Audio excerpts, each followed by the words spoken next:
Tingnan mo ito.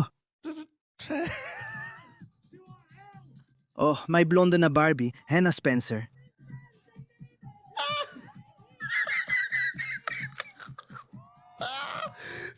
Iyan ang dahilan kung bakit walang Muslim doon.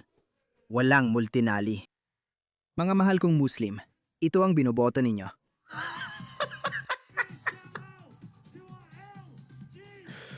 Napakabakla naman yan. Ano ba talaga gusto ng mga Muslim?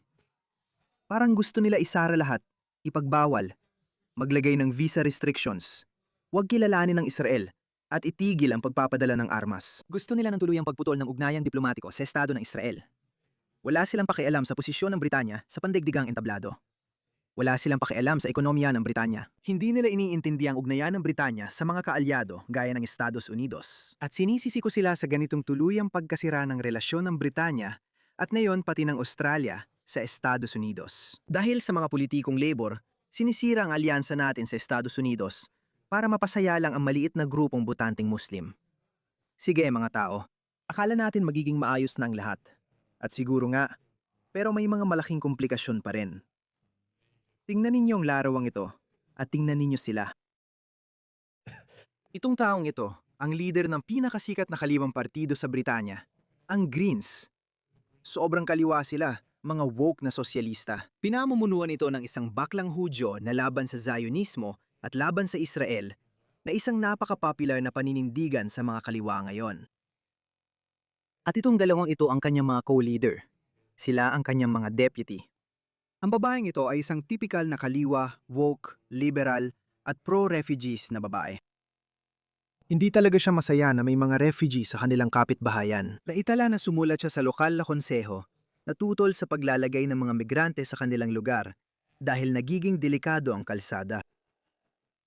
Gusto nila ng mga refugee mula sa iba't ibang panig ng mundo na pumunta sa England pero ayaw nila sa sariling kapitbahayan. Sige, gets ko na. Pero mas nakakabahala pa itong lalaking ito. Isa siyang ganap na Islamist, okay? Hindi siya yung tipong Muslim lang sa itsura. Hindi siya moderate Muslim. Hindi siya yung Muslim na masasabi mong, alam mo yon? Baka hindi siya naniniwala sa Islam. Baka hindi niya alam ang tungkol sa Islam. Iniisip niya ang kabutihan ng Britain. Ipakikita ko sa inyo kung sino siya. Sandali lang.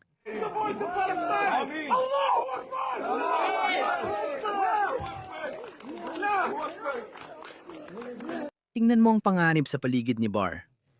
Wala akong nakikitang bakla o transgender na lalaki o babae. Hindi na dapat pagtawanan ito. Tingnan mo. Ang Reform ang pinaka-popular na partido. Isa itong right-wing na partido. Pero malapit na pumapangalawa sa Reform ay ang Greens Party. Nakikipag-usap sila sa Tories. Mas mababa pang Labour kaysa sa Tories. Galaw ng Lib Dem. Well, hindi ko alam kung kailan magsisimulang lumabas ang restore ni Rupert Lowe sa mga survey na ito. Pero sana mas maaga kaysa sa huli. Alam ko na kahit magkalaban sina Rupert Lowe at Nigel Frey, kailangan pa rin nilang magkaayos. Kung hindi, bubuo ng koalisyon ng Greens, Labour at Lib Dem kalaunan. May aral din ito para sa Australia. Sa ngayon, tinatamasa natin ang pag-angat ng One Nation bilang bagong kanan ng Australia. Pero kung may bagong kanan, magkakaroon din ng bagong kaliwa. At nag-alala ko na magiging ang Greens yon. Magiging ang Greens sa Australia. At nako, kasing weird din nilang mga tao sa Britain. Hindi ko talaga maintindihan ang takbo ng isip ni Zach Polensky. Siguradong hindi ka na madaling malinlang ngayon. Baka iniisip niya na ginagamit ko lang ang boto ng mga Muslim.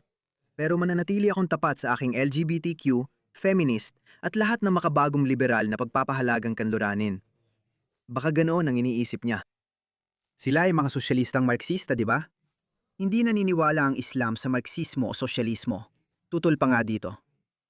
Ang Islam ay agresibong kapitalista, pero hindi tulad ng mga taga-kanluran. Ibang-iba ang sistema ng pagbabangko nila. Kaya siguro, pwede silang magkasundo sa ilang bagay. Dahil itong mga Marxist na ito ay galit din sa modernong Western banking system na tingin nila ay mapagsamantala. At sa isang banda, maaari nga itong maging mapagsamantala. Pero ang buong ekonomiya natin ay nakabatay sa mga prinsipyong yon ng pagbabangko. Kaya mahirap talaga. Pero nagawa nilang makahikayat ng maraming tao. Tingnan mo ito. Sabi nila, kalahating milyon daw ang mga tao. Teka lang, hindi naman kalahating milyon ang mga tao. Yan lang yon. Sabi ng Met, 50,000 lang daw ang tao, pero hindi mahalaga.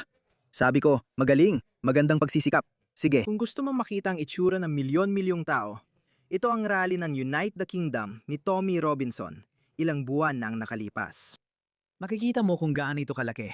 Umabot talaga hanggang dulo. Kahit saan, nandoon sila. Isa pang anggulo ito, isang munting kuha lang ito.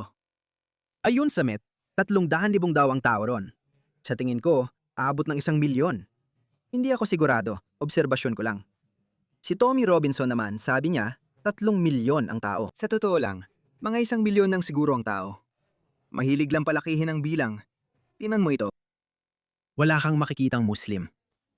O tingnan mo, may isang itim na babae. Natural lang, marami naman silang ganyan. May isang itim na babae dito.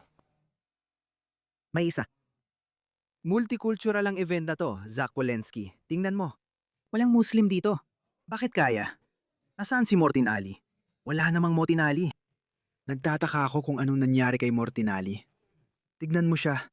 Diyos ko. Hindi ito galing sa araw na yon. Kuha ito sa ibang araw. Pero tingnan mo siya. Diyos ko, tama siya. Namumugi siya. Isa siyang ganap na Islamist, mga pare. Isa siyang ganap na Islamist. Naniniwala siya sa pagtapon ng mga homosexual mula sa bubong. Sa tingin ko, naglalaban sila ng matindi sa isa't isa. Plano ni Motinali gamitin si Zach Polensky para umangat siya. Plano ni Zach Polensky gamitin si Motinali at boto ng mga Muslim para umangat. Tingnan mo, kabaligtaran sa inaasahan. Nakakatawa at nakakalungkot din. Tingnan mo. May Barbie na blonde, si Hannah Spencer.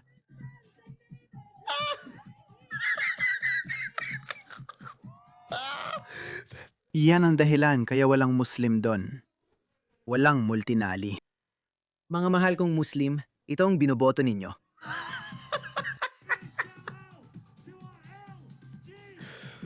Ayos lang yan.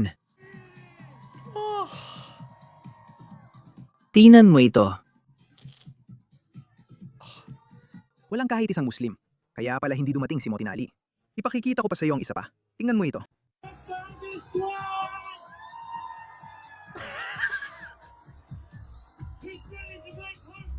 Ang dami nagsasayaw ng dikitan.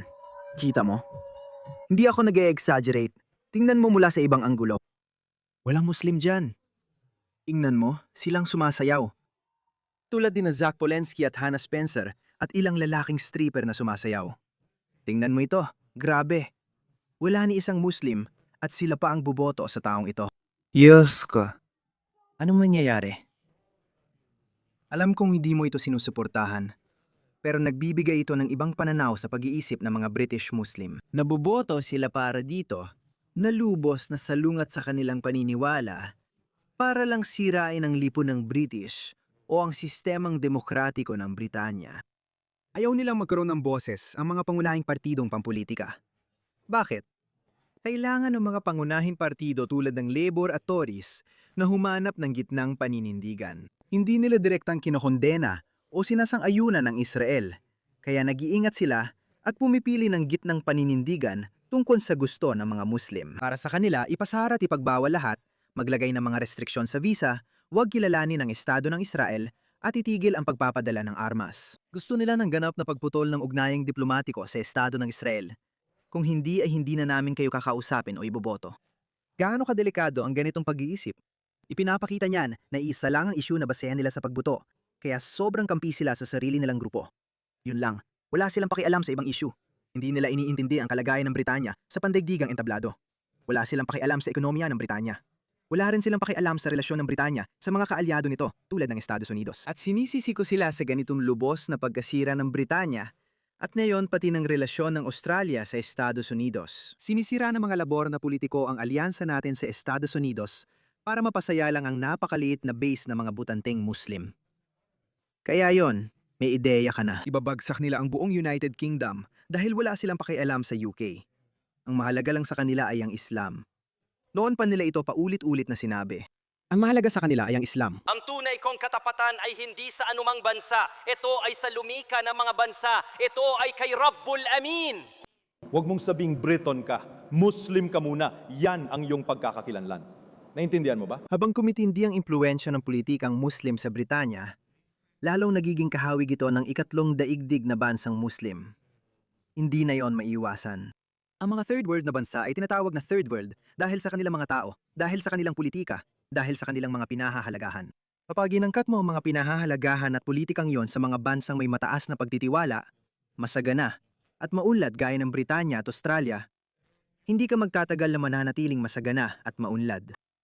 Pero kahit ganon, magandang lagay ng reform at restore. Pero paparating din ang mga taong ito.